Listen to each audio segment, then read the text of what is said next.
second episode of Tips by Tarana. Today I'll be talking about layering of neck pieces. The wedding season is all around and I'm sure we are all very excited for the fun and dressing up. After all, being inside home for the last 2 years in our pajamas, we really didn't have the time nor the occasion to flaunt our jewelry and dressing.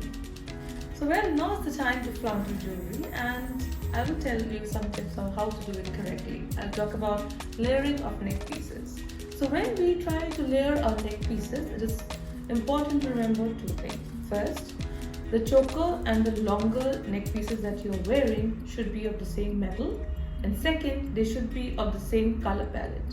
For example, if you're wearing a gold choker, you should wear a gold neck piece, longer one, and the beads and the stones or the gems that you have in the choker and the long piece should be of the same color.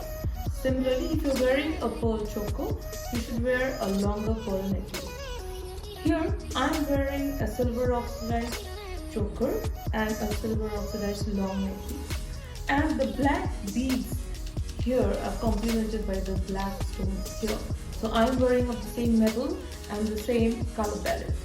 One more tip, since I am dressed for a semi-formal occasion, so I have let go of the earrings because I want all the eyeballs to concentrate just on my neck pieces. But if you are dressing up for a wedding or a formal occasion, you can wear the earrings of either of the two pieces depending upon what hairstyle you want to flaunt. For casual wear, layering of necklaces is equally fun. Put the necklace with the heavy charm at the absolute bottom, followed by a lighter charm in the middle, and the one on the top should be the lightest charm or just a change.